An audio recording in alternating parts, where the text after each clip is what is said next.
Bueno, ahora les voy a hablar de nuestro último expositor, nuestro último y gran expositor. Él es el precursor de la descodificación biológica, creador y autor de las descodificaciones en vivo, únicas en el mundo.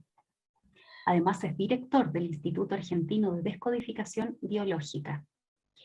Él se especializó en Francia en la escucha activa erratum del inconsciente, siendo esta su especialidad y método principal que incorpora a su metodología personal de desprogramación de enfermedades.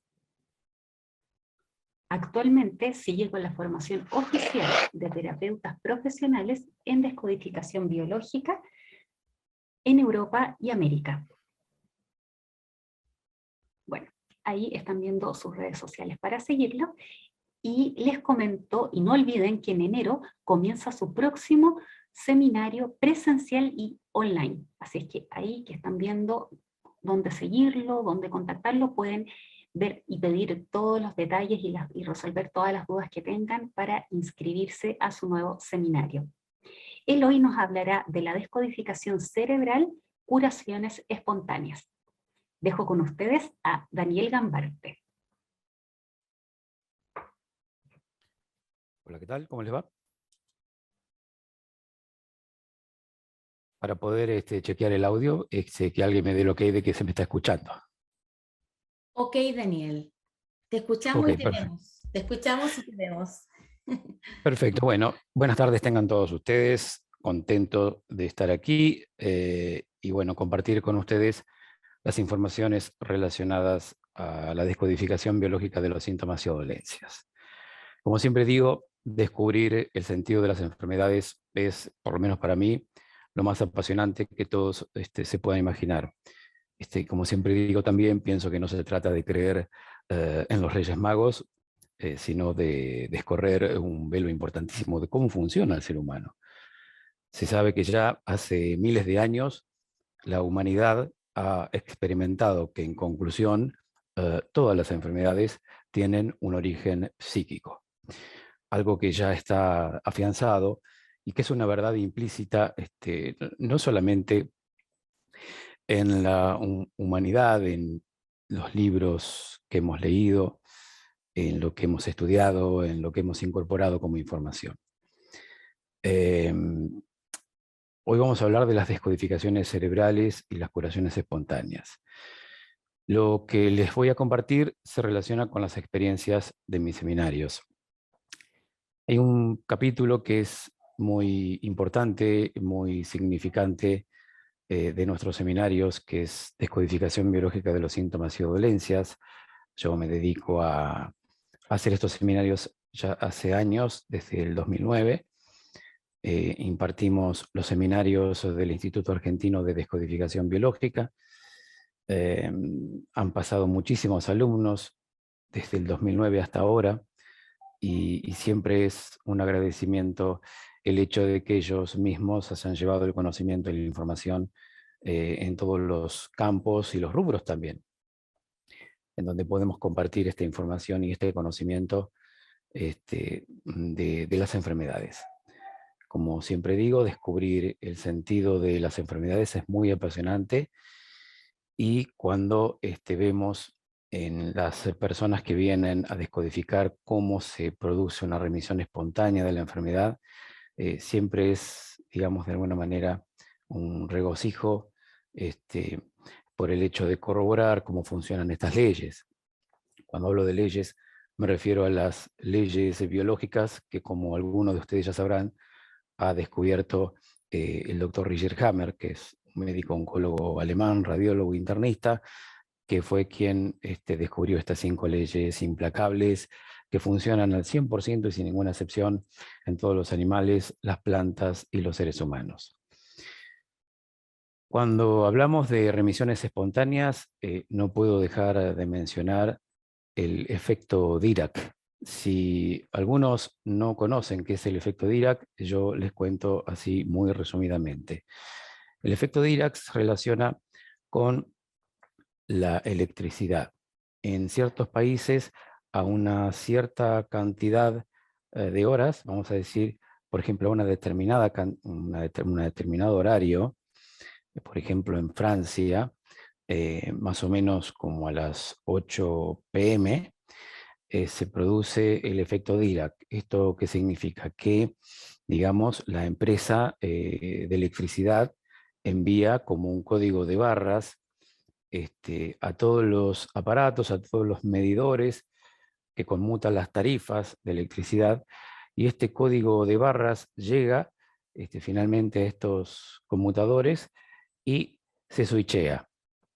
Es decir, todos estos aparatos que son los que miden la electricidad y el consumo, todos estos aparatos empiezan a funcionar de una manera distinta. Vale decir que este código de barras que es enviado a través, digamos, del modo, podríamos decir, en este caso a través de los conmutadores, de las computadoras. Hoy está todo mucho más sofisticado, por supuesto, pero cuando le llega la señal a estos conmutadores que conmutan las tarifas, el medidor cambia, es decir, el funcionamiento, es decir, comienza a conmutar las tarifas de una manera más barata. Esto significa que el aparato se switchea y en vez de seguir funcionando en 220 volts, pasa a funcionar a 175 Hz.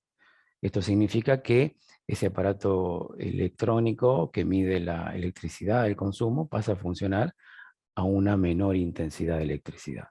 Cuando sucede esto es que obviamente hay un objetivo, que es que todos los aparatitos electrónicos que miden la intensidad de la electricidad, todos al mismo tiempo comienzan a ahorrar energía.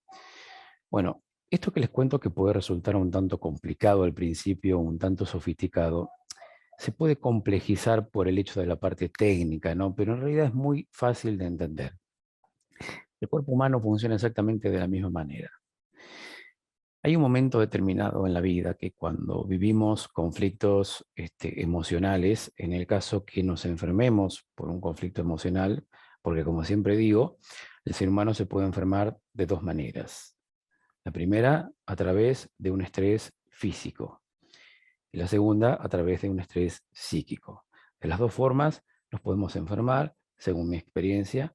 Cuando nos enfermamos por un estrés físico, podemos exponer a nuestro cuerpo humano a algo inhabitual, como por ejemplo salir a correr, qué sé yo, 5 kilómetros y de pronto terminar con la lengua afuera y el corazón latiendo a 1000. Eso que ocurre es porque precisamente nuestro cerebro nos está dando una clara señal de que hay que parar el motor.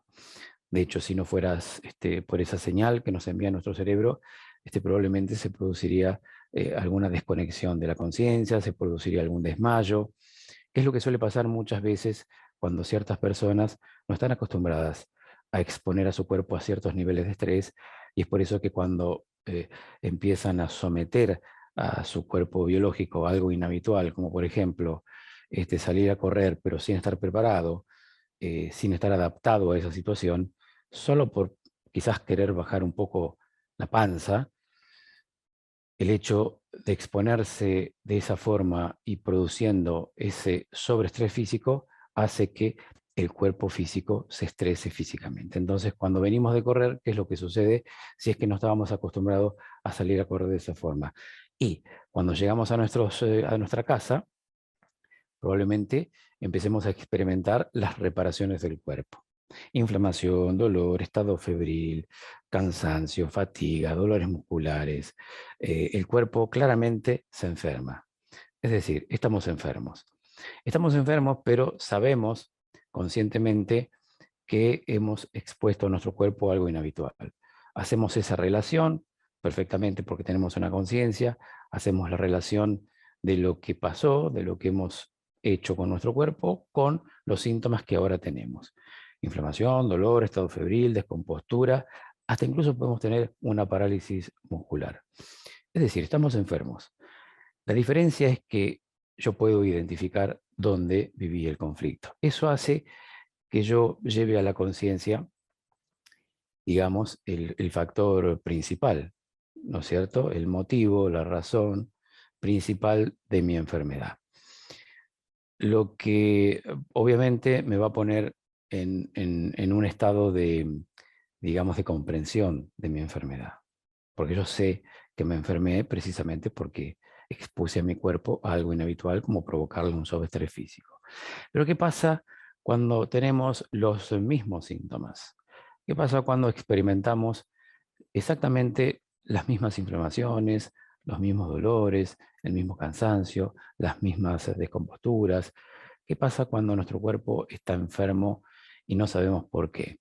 Y no sabemos cómo hicimos para enfermarnos. Bueno, es porque probablemente hayamos experimentado algún conflicto emocional. Si experimentamos un conflicto emocional, probablemente la vivencia psíquica, la interpretación de esa realidad de estrés,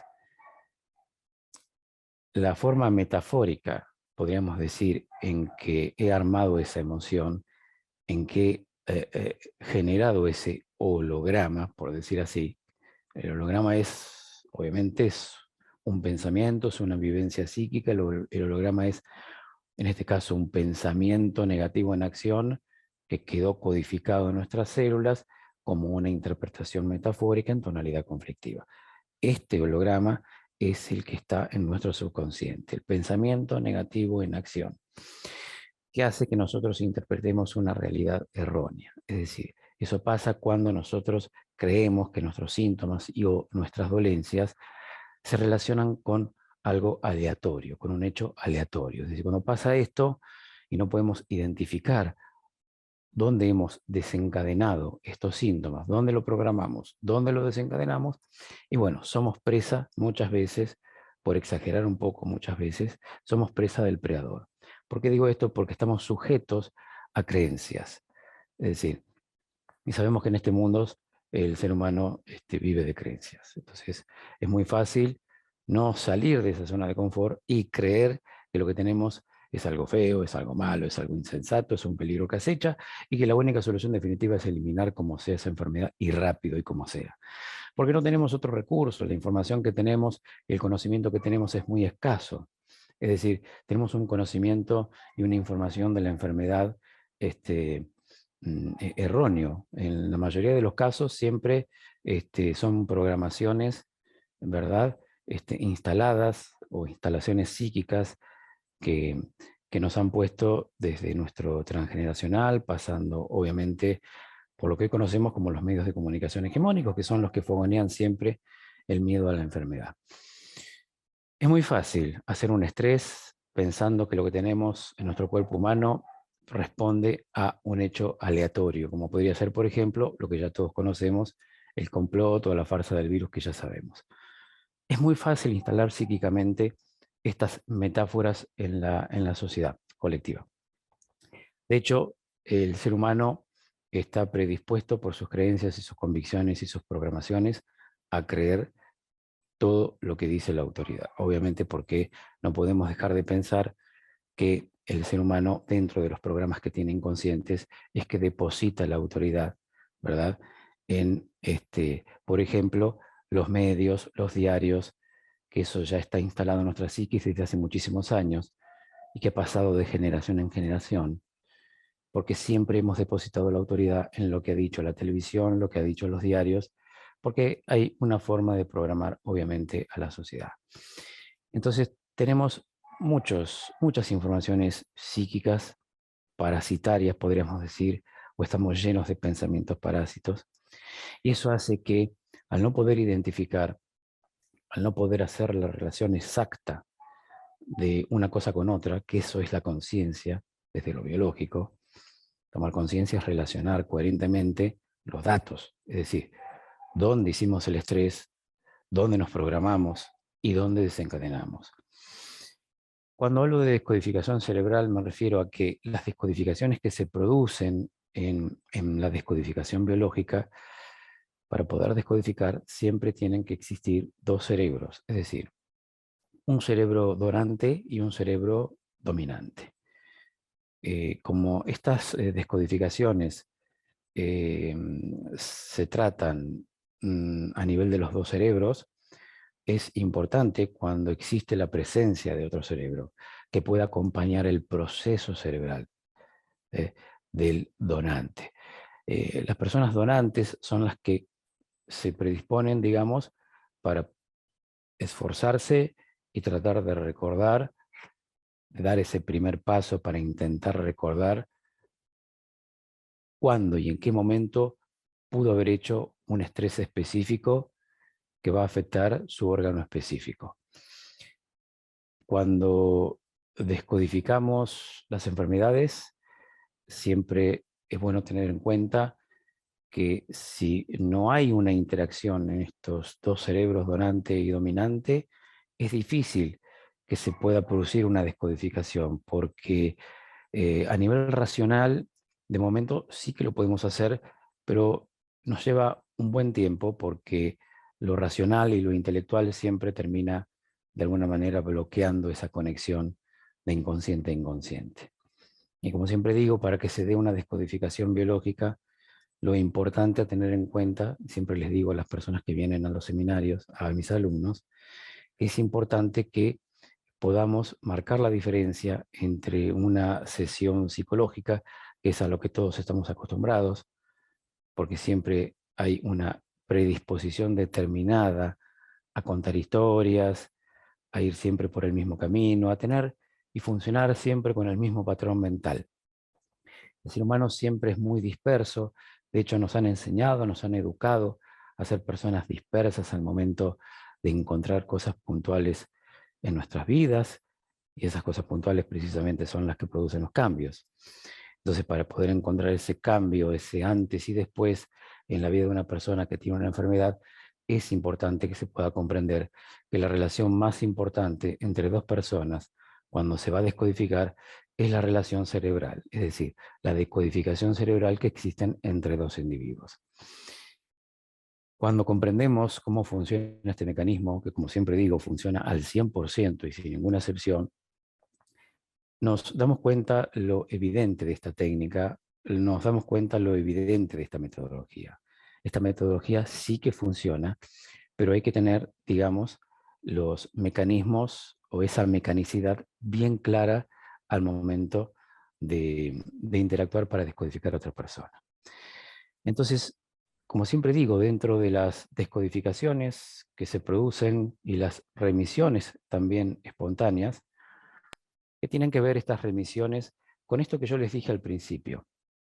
Así como el ser humano se choquea emocionalmente, así cuando nos encontramos con una situación inesperada que nos agarra desprevenido y que la mente humana no puede encontrar una solución satisfactoria para poder descargar ese estrés, así como nos encontramos en la vida con acontecimientos que nos toma por sorpresa, estos acontecimientos siempre atentan con nuestra propia supervivencia y es por eso que aparecen las enfermedades, porque si no fuera porque está siempre en jaque la supervivencia, no existirían las enfermedades.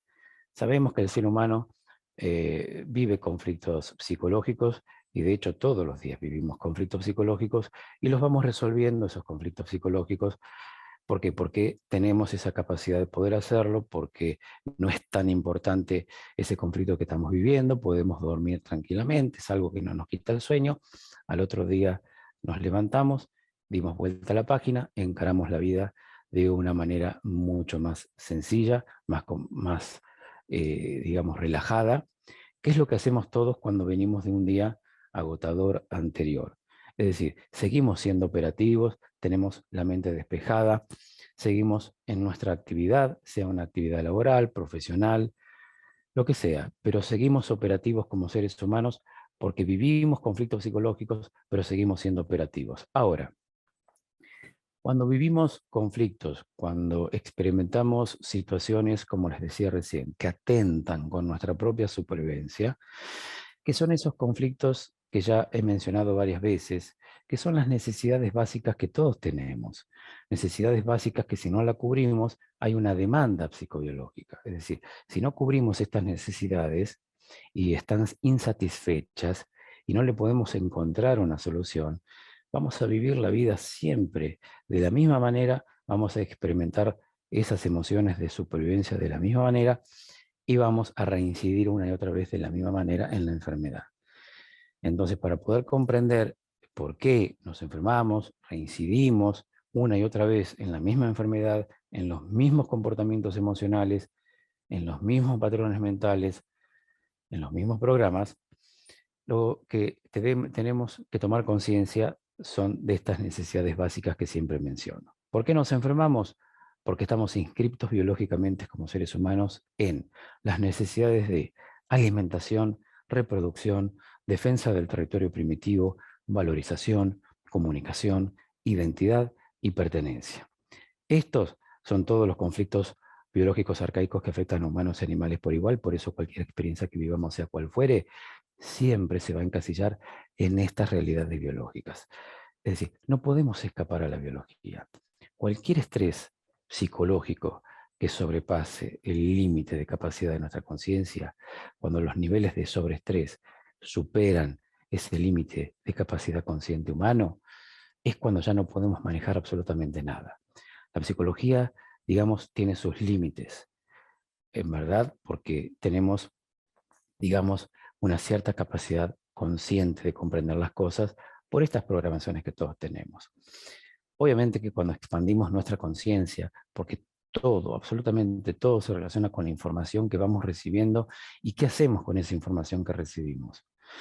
Porque si yo soy una persona que de pronto tengo un programa demasiado intelectual y voy a pasar todo por mi intelecto, y por lo tanto el conflicto intelectual siempre va a ser para mi vida algo muy limitante, en el sentido de que si no puedo bajar a otros estados, como la parte emocional o la parte corporal, o podría ser la parte sexual también, cuando vivo demasiado en el intelecto, es difícil muchas veces encontrar esa toma de conciencia para poder descodificar la enfermedad. Por eso es tan importante muchas veces implementar esta metodología para que esa persona que tiene ese programa intelectual baje a la emoción.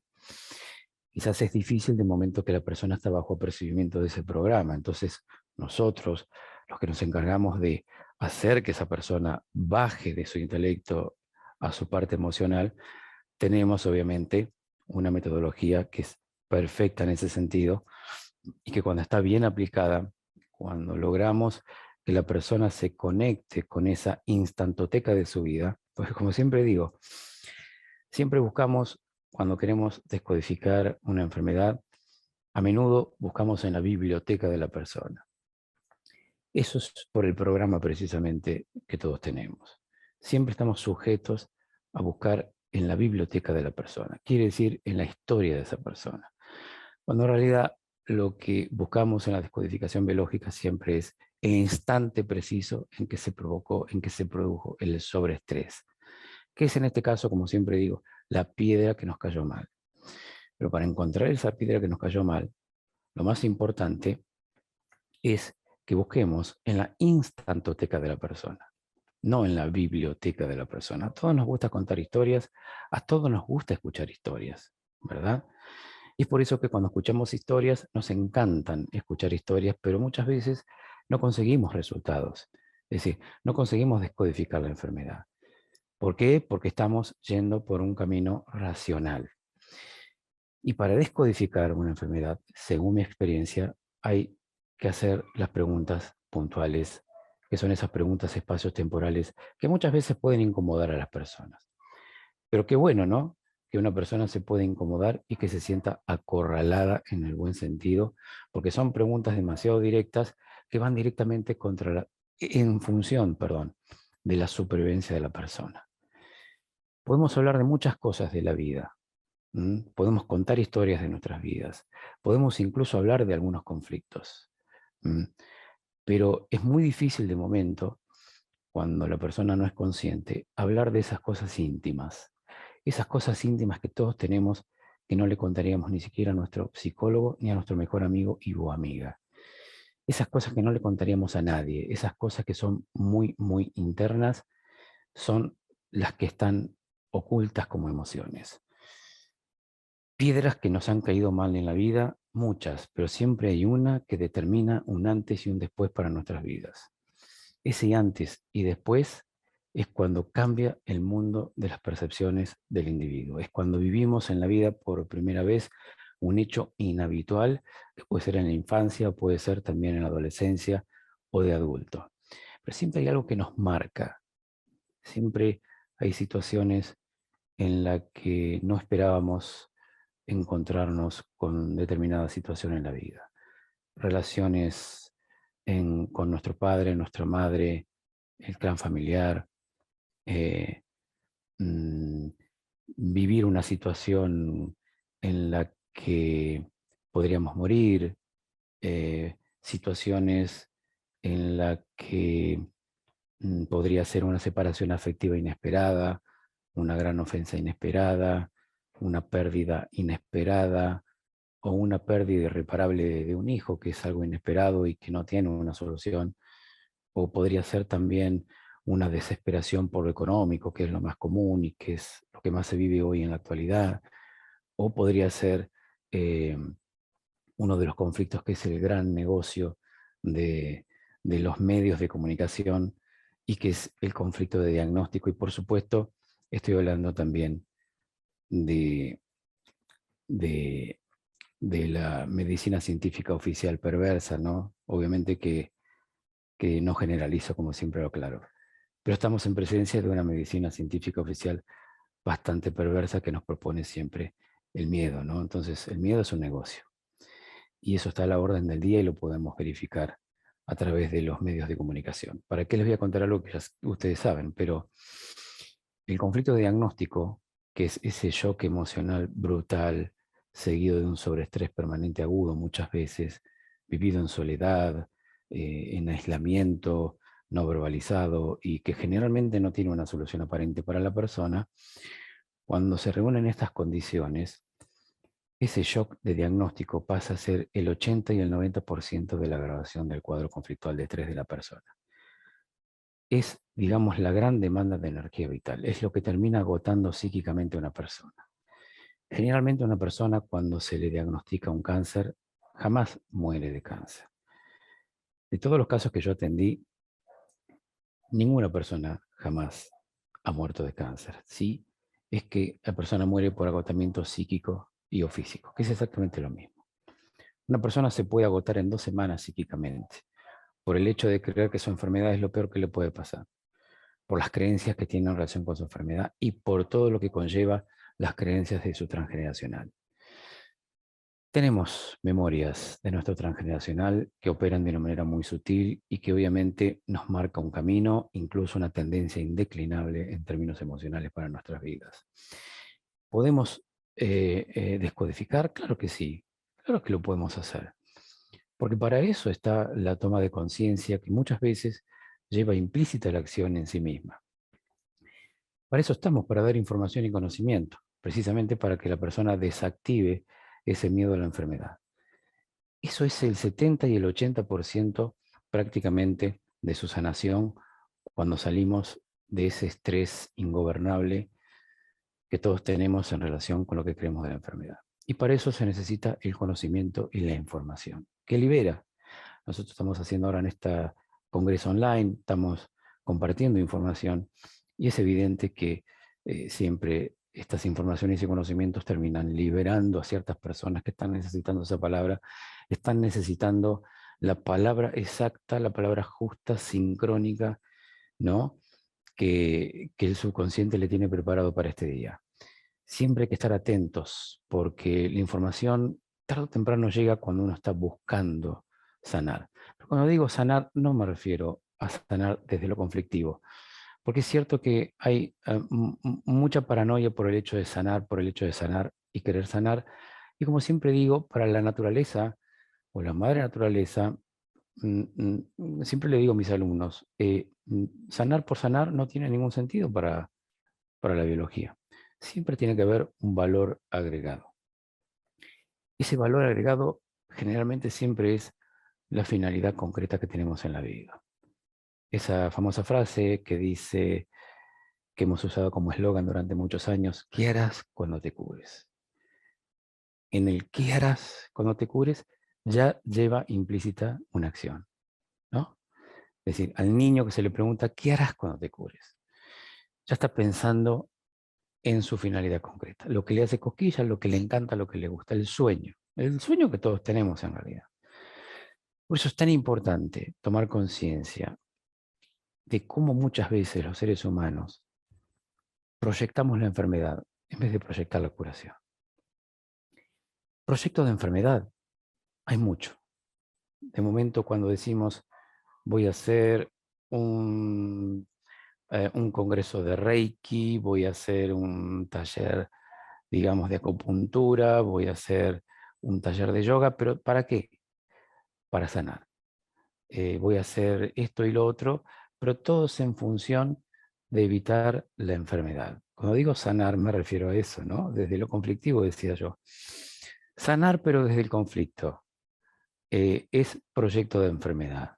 El proyecto de enfermedad es, a pesar de que yo gozo de buena salud y me encuentro muy bien, por las dudas me voy a hacer un análisis de no sé qué para verificar y corroborar que realmente estoy sano como me dicen. Ahí tengo un proyecto de enfermedad porque para nuestro subconsciente, que tiene los argumentos precisos, los argumentos ideales para crear las condiciones de eso que yo estoy creyendo. Ese es el proyecto del cual nosotros debemos descodificarnos. El proyecto de enfermedad es todo aquella, o digamos, vale decir, el proyecto de enfermedad se relaciona con el hecho de proyectar, voy a hacer esto cuando termine este taller, por las dudas voy a ir al médico para ver si realmente me encuentro bien, voy a buscar la opinión de otro profesional, no me voy a quedar con esto. Es tan sutil el proyecto de enfermedad que nuestro subconsciente termina creando las mismas condiciones para luchar contra lo que yo creo que me viene a curar. Mejor dicho, luchar contra algo que me viene a curar, que sería en este caso la enfermedad. Ahora, es tan difícil muchas veces cuando uno dice que la enfermedad uno lo viene a curar, porque claro, hay ciertas personas con enfermedades que por más que se les diga que la enfermedad es una bendición o la enfermedad a uno lo viene a curar, si esa persona no entiende cuál es o no comprende cuál es el trasfondo de lo que se dice, porque no hay conocimiento y no tiene información, por supuesto que no va a dar ningún resultado esas lindas palabras, porque está bueno mencionarlas, pero también está bueno que cada persona realmente pueda explorar, pueda investigar y pueda desmenuzar y pueda realmente estudiar también, porque en realidad es fácil decir, ¿no es cierto?, cosas muy bonitas y muy bellas en relación con el hecho de sanar y curar, pero está bueno tener siempre los datos precisos porque así funciona nuestro subconsciente y nuestro cerebro. Entonces, como la descodificación biológica es muy precisa, el mensaje que yo quiero darle a todos ustedes hoy en día en este congreso es que tengan en cuenta que para poder sanar, poder hacer ese cambio, sea por que la enfermedad les incomoda, porque ya no pueden estar más con esa enfermedad crónica, sea porque esa enfermedad les impide avanzar en la vida, por lo que sea. Pero sí es cierto que cuando nosotros descubrimos el sentido de la enfermedad, algo cambia en nuestras vidas. Cuando ya sabemos que toda enfermedad tiene un sentido biológico, sabemos para qué viene, que viene para curarnos, sabemos que viene para darnos un mensaje, sabemos que la enfermedad nos pone un freno, sabemos que la enfermedad tiene muchos beneficios para todos. Es la parte funcional de la enfermedad, ¿no es cierto? Cuando tiene demasiados beneficios, porque obviamente, como siempre digo, y con esto ya termino, nuestro cerebro siempre elige entre el mal menor y el mal mayor. El mal mayor es ese miedo que yo tengo a que me pase tal o cual cosa. Como siempre digo, o como pongo como ejemplo, ¿no? Tengo mucho miedo de no poder caminar en la vida. Supongamos que ese es mi único conflicto de desvalorización en la vida. Tengo mucho miedo a no poder caminar. Desde chiquito tengo miedo a no poder caminar. En algún momento de la vida, el miedo a la cosa atrae a la cosa para que se deje de tener miedo a la cosa, ¿no? Esas son leyes. Ahora, ¿qué hace nuestro cerebro cuando mide la intensidad del estrés y se da cuenta que ese es el estrés de nuestras vidas? ¿Qué pasa cuando nuestro cerebro sabe que en algún momento vamos a ir camino a la distracción o al agotamiento psíquico, que es, en definitiva, la única causa de muerte más frecuente y común para nuestro cerebro fue y lo seguirá siendo el agotamiento psíquico y o físico en la naturaleza o la distracción? Animal que está agotado físicamente en la naturaleza es presa del predador. Ahora, nuestro cerebro sabe que por la usura de ese conflicto, de ese miedo que tengo en la vida de no poder caminar, que lo pongo como ejemplo, en algún momento va a aparecer en mi vida alguna enfermedad que haga que yo no camine. Ahí es cuando decimos que nuestro cerebro elige entre el mal mayor y el mal menor. En este caso elige el mal menor. ¿Cuál sería el mal menor? No caminar. Porque no caminando hago menos estrés que caminando. Porque si durante toda la vida me la pasé caminando, caminaba muy bien, pero me la pasé toda la vida teniendo miedo a no poder caminar, en el momento que haga un shock en la vida, porque alguien profesional me dice que yo no voy a poder caminar, o que me quedan 6 meses de vida, o que de aquí en más lo siguiente va a ser que no voy a poder caminar, si alguien me dice algo como eso y yo ya cargo con el programa de tengo miedo a no poder caminar, obviamente que yo atraigo esa realidad porque ya tengo el programa y es obvio que va a aparecer esa realidad en mi vida, ¿verdad? Para que yo viva aquellos conflictos que vine a resolver. Ahora, ¿el cerebro qué hace? Esto que estoy diciendo tiene que ver con eso que decía recién, ¿no? El hecho de encontrarle el sentido a la enfermedad, porque eso alivia y mucho a muchas personas que no saben ni el por qué y para qué aparece la enfermedad. Ahora, cuando uno comprende la señal, cuando uno se da cuenta que nuestro cerebro elige el mal menor, como yo les digo a manera de ejemplo, de que el mal menor sería no caminar, es porque los niveles de estrés no caminando son menos que caminando. ¿Se dan cuenta? Entonces, el cerebro, digo, como siempre digo, es una supercomputadora, podríamos decir a la vieja usanza con un lector de disco, ejecuta operaciones espacios temporales múltiples en un instante, nuestro cerebro recibe a cada instante millones de informaciones, sean estas informaciones a nivel espiritual, a nivel orgánico, a nivel emocional. Y recibe estas informaciones, las procesa en milésimos de segundos y nos brinda una respuesta biológica exacta. Y esta respuesta biológica muchas veces es la enfermedad.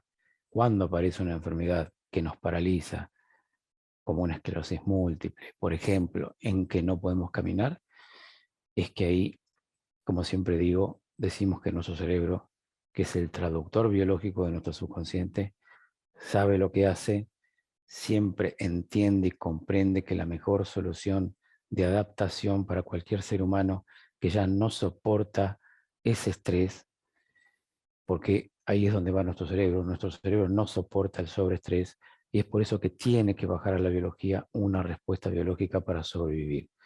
Sacar a esa persona fuera del combate es beneficioso para esa persona, porque si no, es ahí cuando nuestro cerebro sabe que esa persona va camino a un agotamiento o a una distracción por el shock emocional. Entonces, está bueno que empecemos a comprender que muchas veces nuestro cerebro elige entre el mal menor y el mal mayor. Dicho esto, lo que quería compartir con ustedes hoy y lo que sentí hoy decirles es esto en relación con la descodificación cerebral y las remisiones espontáneas.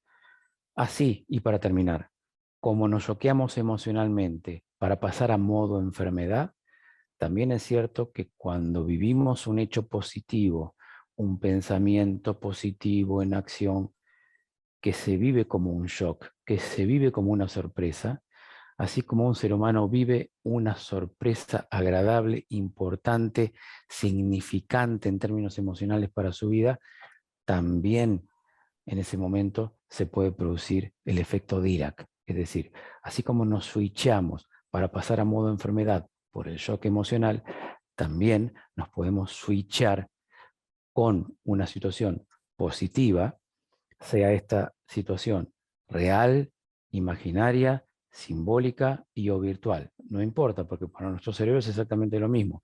No puede distinguir entre lo real, lo imaginario, lo simbólico y lo virtual. cuando vivimos una experiencia positiva, en una persona que ha tenido una enfermedad de años, que podría ser tranquilamente una esclerosis múltiple, también vivimos situaciones en las que nos choqueamos emocionalmente, pero positivamente. Entonces, nuestro cerebro, que es insospechado en el mecanismo de la descodificación, tiene esas cosas que le llamamos milagros, que muchas veces nos sorprenden, y que vemos y notamos muchas veces cómo pasamos de modo enfermedad a modo curación en un instante. Para darles un ejemplo, podemos también dar un ejemplo de otro shock, que puede ser un shock traumático, como por ejemplo un paralítico que de pronto está en un club, de pronto hay un terremoto, todos salen corriendo y el paralítico de 20 años que no se podía levantar de la silla de ruedas, Claro. sale corriendo y dispara igual que los demás. Esto también nos puede sorprender porque tiene que ver con el efecto Dirac. Entonces, efecto Dirac hay que tenerlo en cuenta porque en las descodificaciones que hacemos en los seminarios o en las consultas, tenemos mucho en cuenta este efecto porque es uno de los efectos que hace que se produzcan las remisiones espontáneas. Estoy sujeto a lo que ustedes quieran en este momento. Muchas gracias. Muchas gracias.